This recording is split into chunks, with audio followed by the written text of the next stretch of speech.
In Michigan, the Johnson family is thrilled to move into an old family farmhouse. But they are not alone. I felt something touch me, and that's all it took. And they are not welcome. That was the moment that it decided my child was fair game. A mother will do everything to protect her family. It starts with one. This demon is out to destroy your entire family. And then attacks all. All I could think about was, I just hope this works. This needs to work.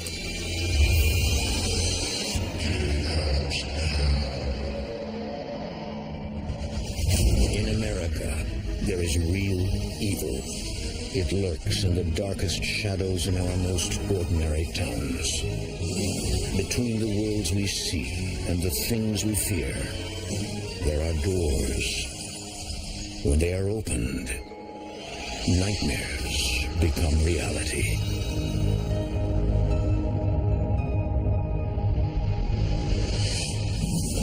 I claim the complete absolute victory over the forces of darkness. I claim complete and absolute victory over the forces of darkness. In the name of Almighty God. In the name of Almighty God. Amen.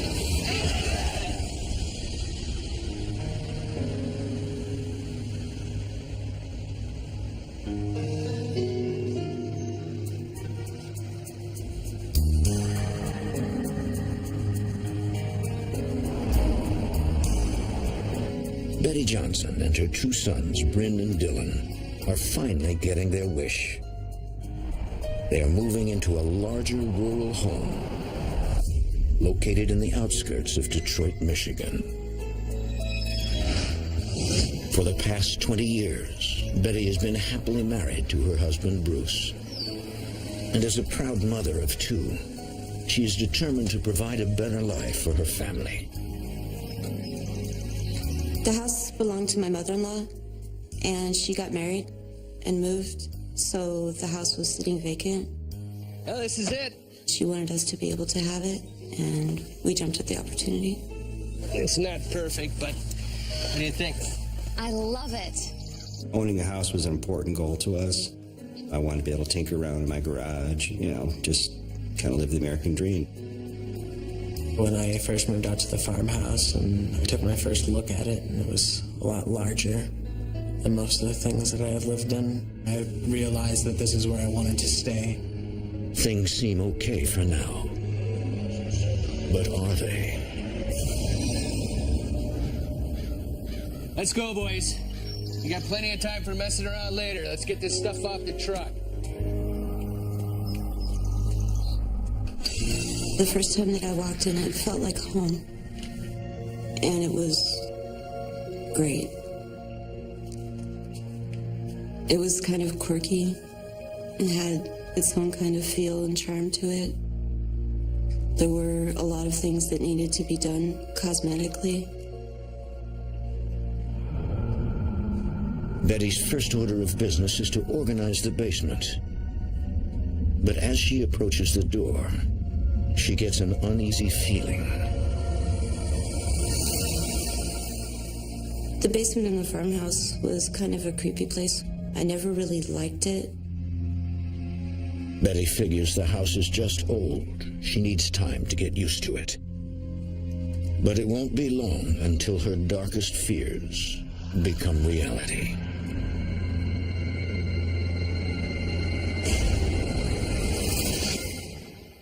The next week, Betty continues to unpack. She hears something in the basement. Something strange. I heard some sobbing. Hello? Someone there? I was confused because the children weren't home at the time. Are you hurt? It sounded as though she was in agony physically, that something was being done to her.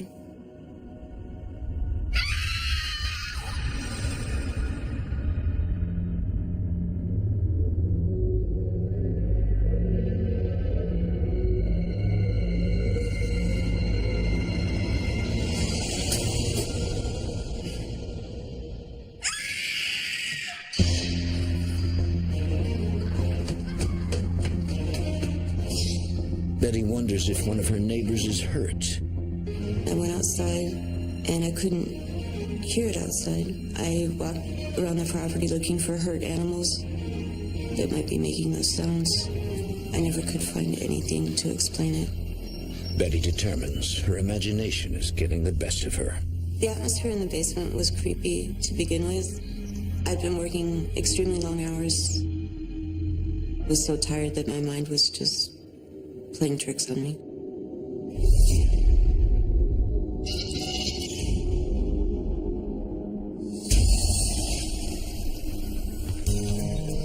Over the next several months, Betty and her family finally settle in. Bruce continues to work long hours as an appliance repairman, while Betty juggles taking care of the kids and working at the mall. The boys were really enjoying their new home. Bryn was making a lot of friends in school and having a lot of fun, and Dylan really enjoyed playing with his brother outside in the yard. The Johnsons work hard at making the house their own. But still, something isn't right.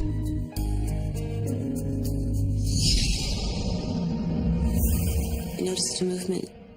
When I turned to look, all I got was an impression of something dark running across the baseboards of the wall.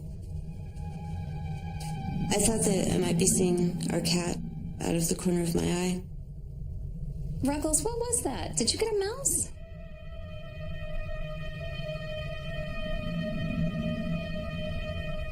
But then, Betty sees the cat on the couch.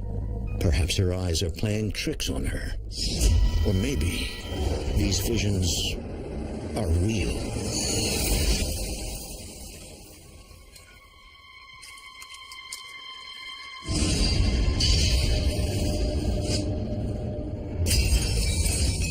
I saw a face staring back at me from the window. I knew that it wasn't a real person standing outside because the window was too high off the ground. I came to the conclusion that we might have a ghost in the house. Given how old the house is, it's not surprising that there would be a ghost or two hanging around. I've never been afraid of ghosts, so the idea made me more curious than frightened. But soon enough, her curiosity will turn to pure terror.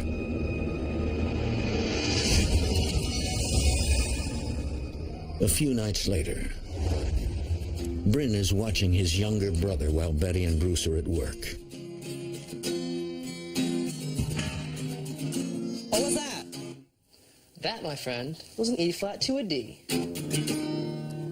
No, not that. Shh. We heard a bang in our garage, and things fall in our garage a lot. It was a very cluttered, crazy place. But it sounded weird. It sounded like it was caused. Take this and follow me. Yeah, but I'm scared. Shh, just come on. Bryn and Dylan believe an intruder may have broken into the garage.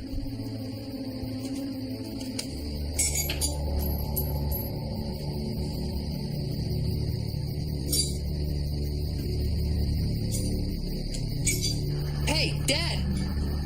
Dad! Did you forget something?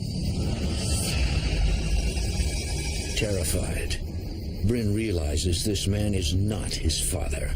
All my hair stood up when I looked at him, and it just got so much colder. Suddenly, the man disappears. One moment he was there, and then he just wasn't there. It's like he just turned into air. I tried to tell myself, well, since it was dark in the garage and I could barely see in the first place, maybe there really wasn't anything there. And I just tried to wrap my brain around it. I realized there was no way I was just seeing that. It was really there. Mom, stop! Please stop! There's some guy in the garage! Have you seen him before? No, he's a total stranger! Please, come on! I'm really not kidding. Calm down. Betty is convinced that this is the ghost she saw in the kitchen window that morning. Children can be a little over-imaginative, but on the other hand, I'd been having so many strange experiences that I couldn't just discount what they were saying. For their safety, Betty asks the boys to stay by the car while she checks out the garage alone.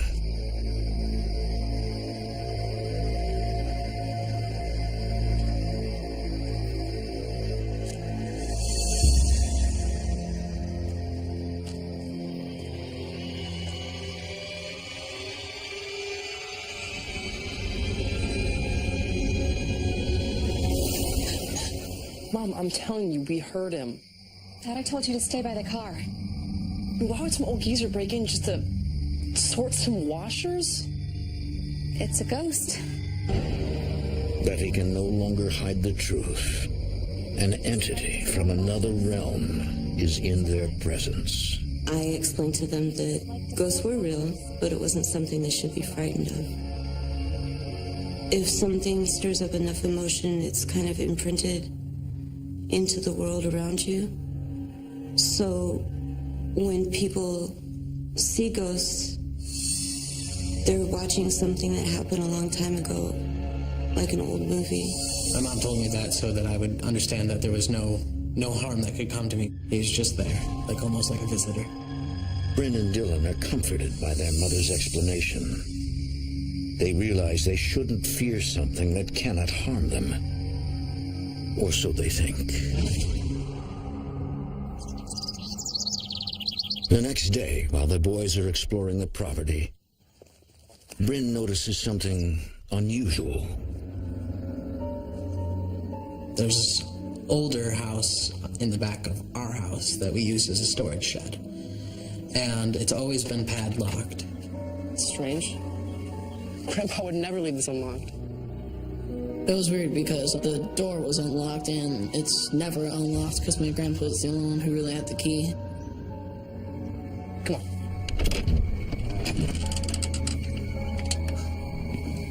Whoa. We're not supposed to be in here. Dude, you gotta check this out. Friend, this is where Grandpa keeps his tools. If we break anything, he'll kill us. Don't be a baby. Bren? Uh-huh. I can see my breath. It's like 70 degrees out. Look. Our bodies felt completely normal, but something inside our lungs was cold. So the first thing I thought was that there's definitely a spirit in here.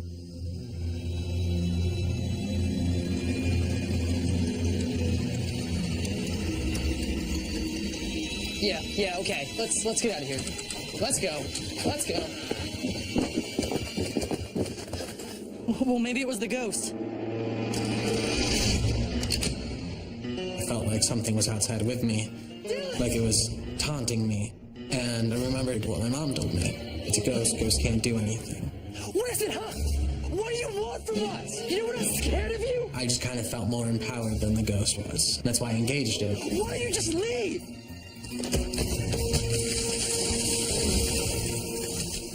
Bryn's mother thinks ghosts are harmless. But what if she's wrong? And what if this one has found its latest victim? I didn't know how to rationalize it. I was just terrified.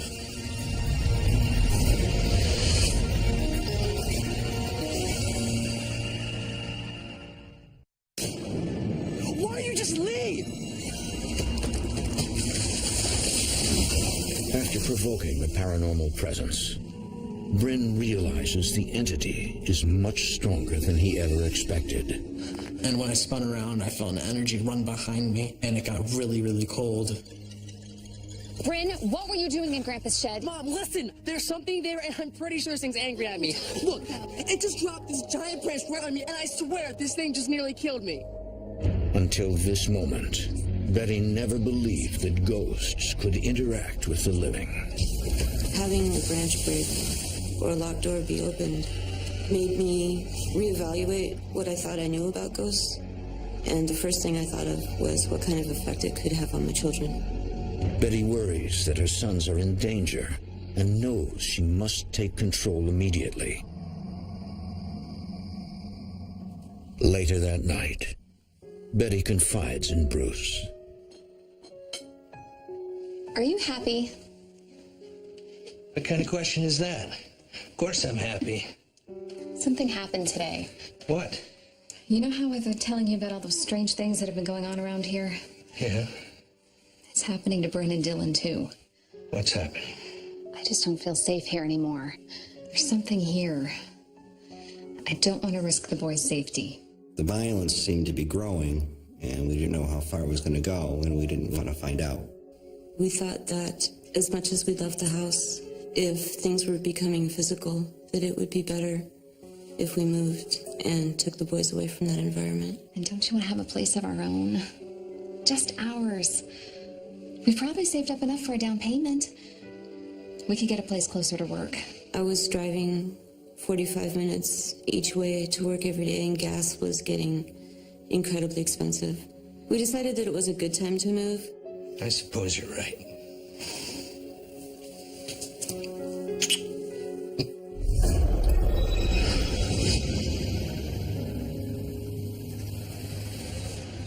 Soon after, Betty and her family moved to a newer home in the nearby suburb of Novi, Michigan. We've saved up enough money where we could put a down payment on a house that we could actually own and have it be ours. Not gonna need this anymore. It was very different. Everything was new, everything was fresh, nice and clean. We really liked it. We were excited. It was a clean home, a clean slate. Everything seemed possible. But little do they know, their dreams will soon be shattered.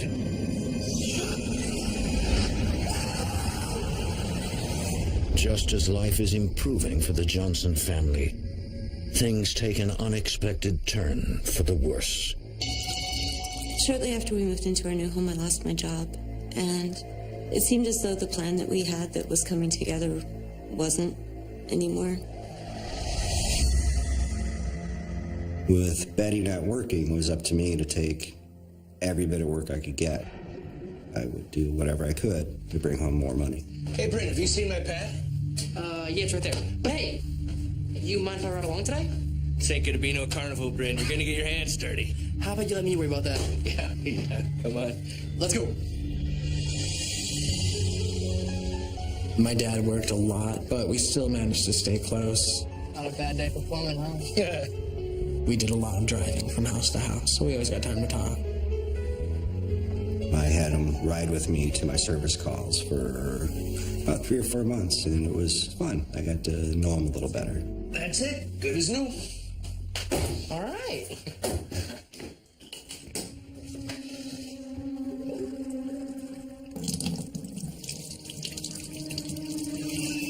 Bryn appears to be the primary target of something supernatural.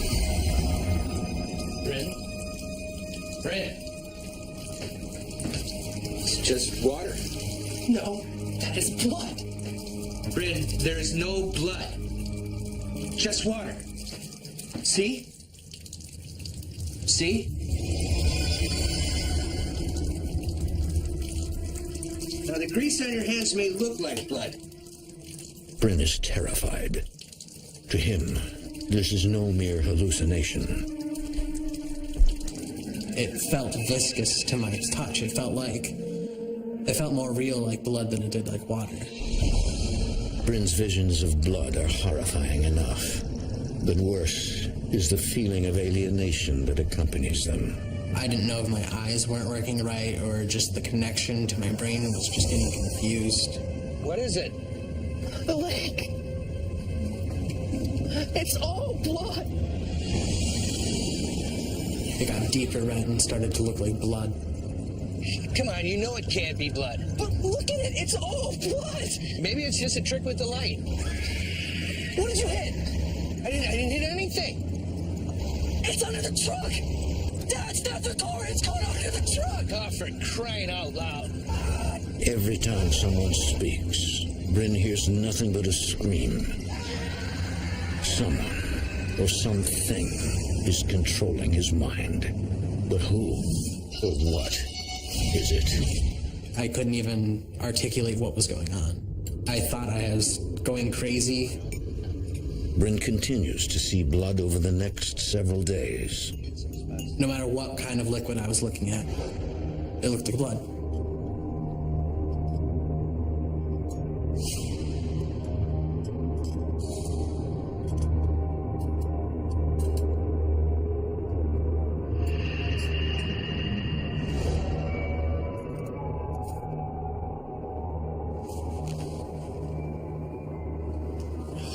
Bryn's increasingly strange behavior is starting to worry his mother. What's going on? On the ride home, he he freaked out.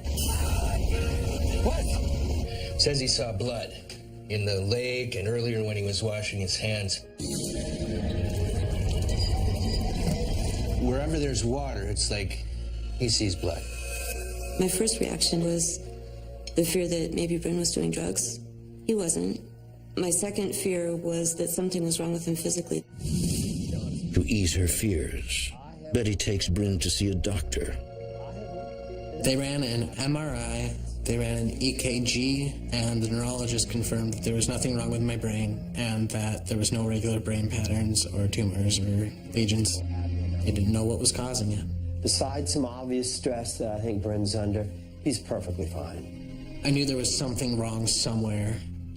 Either I was crazy or there really was blood. And those were the only two options.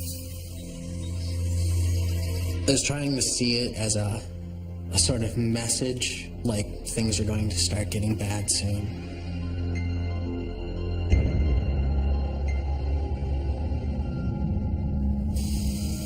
But instead of getting worse, after several days, the visions mysteriously go away. At last, Bryn is relieved he can finally take a shower and not be haunted by blood covering his body.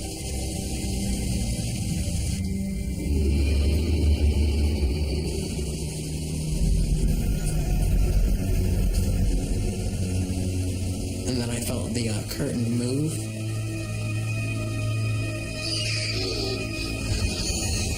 As though like someone's fingertips were grazing across it. Dylan, cut it out.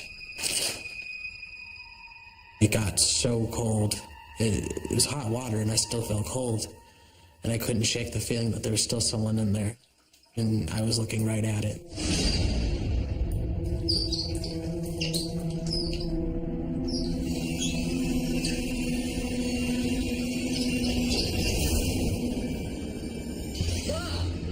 Yes, hello. I'm calling about your ad for the retail manager. Is the position still open? Mom, please don't quit. Yes, the one in today's paper. Mom, die now. Mom, it says to die now. I'm gonna have to call you back. What? Please, just come look. Bryn believes someone is trying to send him a message. Said Juan Iad. Like someone on the other side of the mirror wrote it forwards. Someone must have written it there before we moved in. Then why would I have not seen this before? Did you do this? What? Right on the mirror. No, why would I do that? I knew that Dylan would never do that to his brothers. He was terrified enough. Betty begins to feel helpless. She cannot explain the writing on the mirror and can no longer ease her son's fears. Something was happening to my son that I couldn't protect him from. That's when I began to get angry. I started worrying that maybe the doctors had missed something. Over the next few weeks, Bryn grows increasingly depressed and withdrawn. I spent a lot of time in my room because I didn't feel like being around people a lot. But I heard a voice as if it was coming from the room I was in. What? Hey! Who's there? When the voice speaks, it's with the same message Bryn had seen on the mirror. With powers of mind and now communication, the entity is growing in strength. It appears to be out to kill. Whenever I felt any split second of happiness, it would just rip it away from me and tell me I wasn't worth it. And now I should just end my life. It felt exactly like what had been happening in the farmhouse. I couldn't breathe and I didn't know what to say to it. This thing really wanted to hurt either me or my family, and it was willing to travel 30 miles to do so.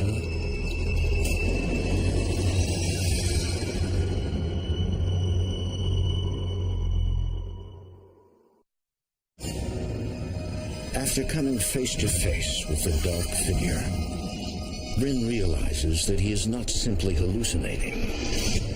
This entity is controlling his mind. Dylan? Did you see that? What? No, it was something black like a shadow. Where's the cat? That was it! You just saw it, didn't you? Look, there it is again! It didn't look like the shadows that I had seen at the farmhouse. It was bigger.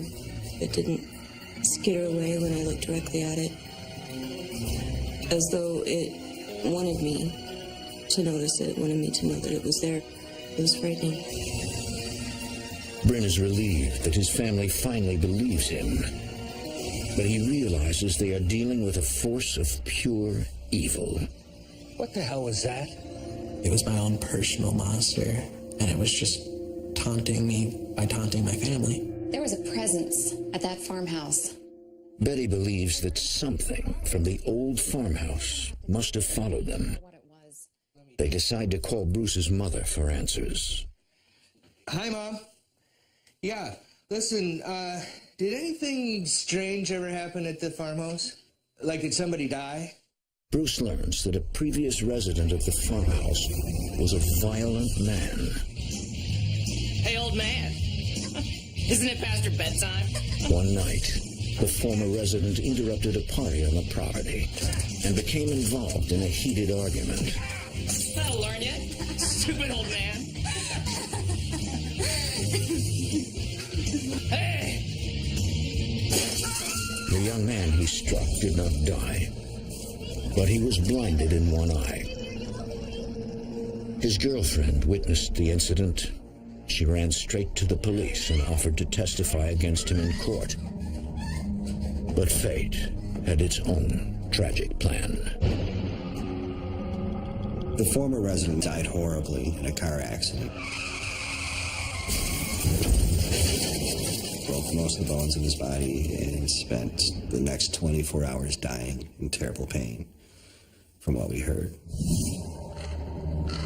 Betty and Bruce are convinced that same man is now a ghost, bent on destroying their family.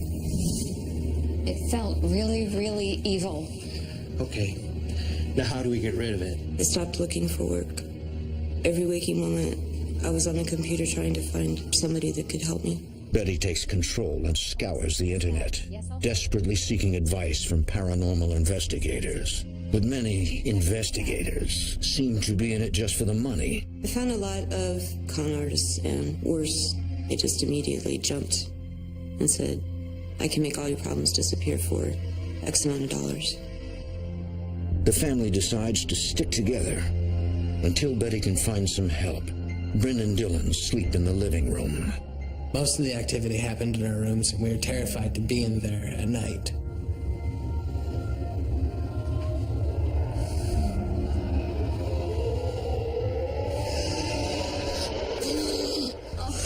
I'm sorry, honey. I didn't mean to scare you. Even though she cannot control the evil, Betty is trying to fix it. But with no money to spend on investigators, she is reaching a dead end. I was losing faith in the idea that it couldn't harm me, but my mom reassured me. And so, since it was the only thing I had to go on, I believed it. Hey, Brian, if you're gonna go take a shower, let me stand guard outside the door, okay? We should all keep together as much as we can. I felt something touch me, so I paused for just a second, and that's all it took.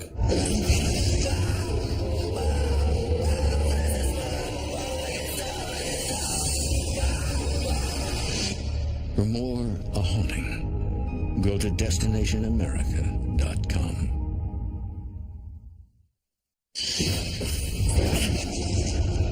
An evil entity has invaded the Johnson home. Bent on destroying the eldest child, it has thrown Bryn down the hall. That's the most terrifying thing I've ever seen in my life. He had marks on his body where something had pushed him. It wasn't like a normal scratch. It felt like there was like a dirtiness to it, almost like if you get uninfected. But it was fresh. If it can do that, then what else can it do? Refusing to give up, Betty works tirelessly to find help. There had to be somebody out there that knew what was going on and knew how to deal with it. Bryn thought he was going crazy, but then I saw it too. We all did. No, you're not going crazy, but you have to be honest with me. Samantha Harris, an investigator with the Michigan Paranormal Research Association, is willing to help.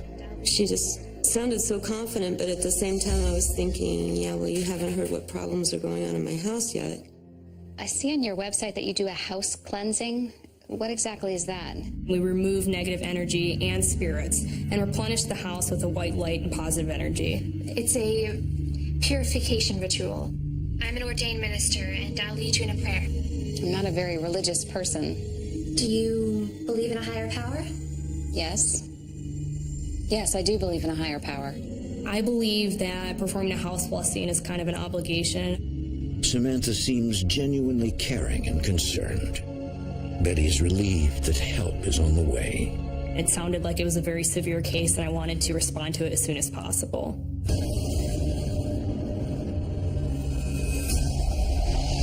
Later that evening, as Samantha is getting ready for the house blessing, she suddenly feels uneasy. It felt like something evil was in my house. I saw in the corner of my eye some movement. The dark figure she sees matches Betty's description of the entity that is menacing her home. I know what you are! I'm terrified inside, but I knew I had to assert myself and to stand my ground. We're gonna help that family, you hear me? You can't scare us off! In all the years that I had worked on demonic cases, I had never seen one physically appear for us. And it worried me. The next night, Samantha and her partner Kyle Gask Wilson arrive. You can just sense the heaviness, the depression, the anger, the hatred that was present. This is my family, my husband Bruce, my son Dylan, and this is Bryn. Nice to meet you, Bryn. I'm Kyle. When I met Bryn for the first time, you could really tell that he had a lot of pain inside him. Fear that you could see in his eyes. The man who lived in the farmhouse before we did. Do you think it's his spirit? I told Samantha about the man that had lived in the farmhouse before us, the one that had died in the automobile accident. Ghosts don't follow people around from one place to another. I believe that what we're dealing with here is a separate entity. A demon. Just hearing that word, a demon, made my skin crawl. Probably the same demon that influenced that man to act violently. I think it was very probable that the demonic entity attached itself to the previous homeowner of the farmhouse and then influenced his behavior. After the man died, the demon began searching for another, someone young and vulnerable. You, being under stress, were easy prey. I believe when a person challenges an entity, that they become vulnerable. You know what? I'm scared of you. Why don't you just leave? And I think that challenge provoked it. That was the moment that it decided that my child was fair game. That would explain the visions of blood and the voices he hears. In my experience, human spirits typically don't have that type of power to physically lift people, to claw them. Those were some of the reasons why I thought this case was demonic. I was fearful it would soon move on to demonic possession. It's clear to me that this demon is out to destroy Bryn. And not just you, Bryn, but your entire family. Betty feels helpless. Her family is dealing with an entity of pure evil. One with powers beyond her wildest imagination. All I could think about was, I just hope this works. This needs to work. Did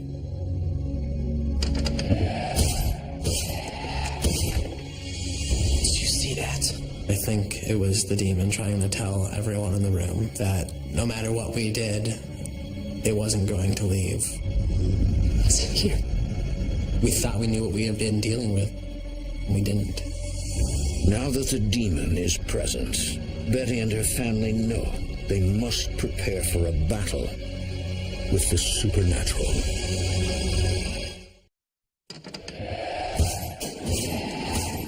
Having received a sign that the demon is present, Samantha prepares her assault on the entity. The power of their will, strong as it might be, would never be strong enough to defeat a demon. They must also use sacred oils, salts, and incense, materials known to drive out evil spirits. Olive oil is believed to be a symbol of peace, and it's believed to drive out negative energy as well. Smudging is a traditional purification rite that uses smoke to drive out evil. I like to use a Native American smudging method in combination with a Christian Catholic ritual, and we also use some South American rituals as well. White sage creates an atmosphere that's not hospitable for a demonic entity. Using a ceremonial feather, a gift from a Native American shaman, Samantha begins. As I walked into Bryn's room, I could really feel this heaviness. Kyle anoints the lintels with olive oil. Above each door and window, he makes a sign of the cross. As I was in Bryn's room, anointing above the window, a voice came to my right ear. It shot shivers throughout my whole entire arm. I could feel the hair in the back of my neck just go straight up. As I turned around to anoint the other wall, I felt something grab my right arm.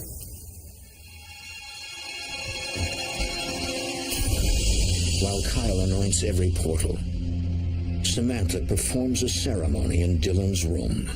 Salt is believed to act as a barrier to keep a demonic feature from entering the home again.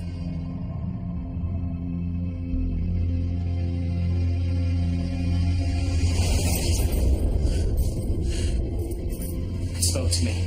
What happened? In my right ear. It said, "Get out now," plain as day. Where were you? Bryn's room. This thing is really powerful. I don't know whether we should be here. This definitely stirred some fear inside of me, but we promised ourselves that we'll never stop doing a house blessing no matter what happens. I made a vow to protect this family. There! You could feel the entity move from room to room. It was like a cornered animal. You could feel the hatred it felt towards you, and it despised our efforts in trying to remove it. As the ultimate weapon in their battle against the demon, Samantha brings out a prayer. This is the warfare prayer. It's all that we have left. We must prove that we are stronger. What do you want me to do? Recite it, lead your family, believe in those words. The strength of your belief is all that matters now. Your mother is going to read a prayer. I want you to repeat the words as she says them, okay? You have to do this right. To find the inner strength, all I had to do was look at my children. Heavenly Spirit, I claim the protection of the light. Heavenly Spirit, I claim the protection of the light. For my family, my finances, my home, my soul. The ability to defeat the demon rests on the power of prayer and the strength of Bryn to resist one final attack. For the Johnson family, gaining control of their lives has come down to one final prayer. My soul and my body. Halfway through the prayer, I noticed that Bryn started to act a little strange. My home, my soul, and my body. I take a stand against all the workings of darkness. I felt really sick every time I uttered a word. It felt like I was going to vomit. I take a stand against all the workings of the darkness. I could feel it struggling inside of me, almost like an animal in my chest. It was trying to take something with it. And if it succeeded, I wasn't going to be the same anymore. I resist the spirit of fear. I resist the spirit of fear. It's gonna be okay. I've never seen this before in my life. I started to question, are we going to be able to help this family? Bryn, it's gonna be okay. Bryn, I'm here. Go on. Teddy, finish it. Ultimately, a demon wants to destroy life. Wants to destroy hope. That's what this demon was trying to do, was trying to destroy my family. No! You can't kill him! You have no power here! No! to it like I did that one day. Because wanting to terrorize me is one thing, but wanting to destroy me, that's unacceptable. I claim complete, absolute victory over the forces of darkness. I claim complete and absolute victory over the forces of darkness. In the name of Almighty God. In the name of Almighty God. Amen. Like that. It was just gone.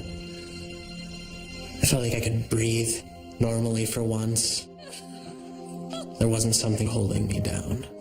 It felt like there was this light that came into the home. It's actually such a beautiful moment. It was very touching to have helped Betty's family. Can I give you a hug? The gratitude felt by Betty and her family runs so deep they cannot possibly express it. At last, they are safe. You've been through hell and back with the family, and so when you change their lives, it's a fantastic feeling. If we hadn't have found Samantha and her team, I would have lost my family. I don't think that even the strongest family could survive something like that for too long. We were always a family, we were always there for each other, and the love that we have for each other got us through.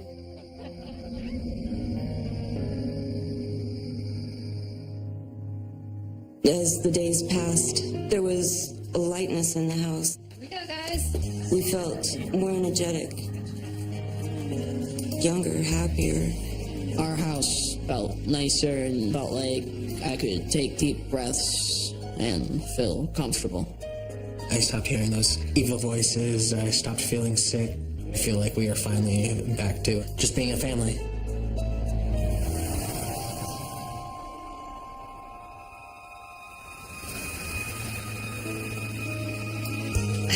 It's just the wind, guys. Windows open. Before this happened, if anyone had asked me if I believed in demons, I would have had to say, But now I'm thoroughly convinced I had to have been a demon. It's kind of like a tick or a parasite. The longer you let a demonic entity reside in your life and in your home, the harder it is to get rid of it. Because of this whole experience, we know that we can rely on each other. What I want from my family now is the same thing that I've always wanted from my family. I want my children to be happy, to be successful human beings. I want us to always love each other. My dream for my family has never changed. But now I think it has a chance of becoming reality.